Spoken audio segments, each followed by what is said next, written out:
With a new influx of migrants heading to the United States southern border every day, Washington is going back to an old strategy. Planning to build a new section of border wall, although it's only 32 kilometers long in one part of southern Texas. President Biden tried to distance himself from the measure, telling reporters that Congress wouldn't let him spend the money any other way. The border wall, the money was appropriated for the border wall. I tried to get them to reappropriate, to redirect that money. They didn't, they wouldn't. And in the meantime, there's nothing under the law other than they have to use the money for what it was appropriated. I can't stop that. Do you believe the border wall works? No. But the news broke just as high-level talks between the two governments began, leaving the Mexican president visibly unimpressed. This authorization for the construction of the wall is a step backwards because it doesn't solve the problem. Doesn't solve the problem. The causes must be addressed. Those causes are many: economic meltdown in Venezuela, hunger and gang violence in Haiti, authoritarian governments in Cuba and Nicaragua, to name just a few. Not just the US Secretary of State, but the Attorney General and Secretary of Homeland Security were in Mexico for the talks. It wasn't just migration on the agenda.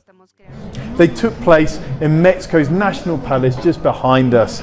The United States wanted to talk about fentanyl, the synthetic drug that's now one of the leading causes of death in Americans from 18 to 49 years old. They want Mexican authorities to do more to stop criminals bringing it in here, cooking it up, and then smuggling it stateside.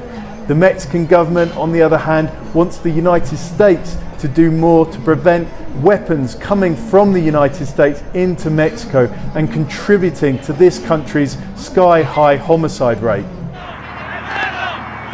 But it was the border that dominated the news conference that wrapped up the visit.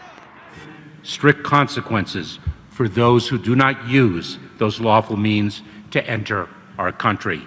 Those consequences include swift repatriation, the swift return of migrants, and a ban on their re-entry.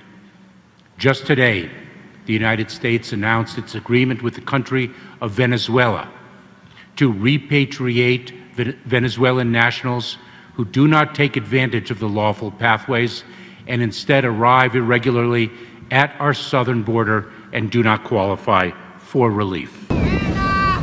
By Thursday night, the visit had ended, but the long-running issues between the two countries remain. John Holman, Al Jazeera, Mexico City. Make sure to subscribe to our channel to get the latest news from Al Jazeera.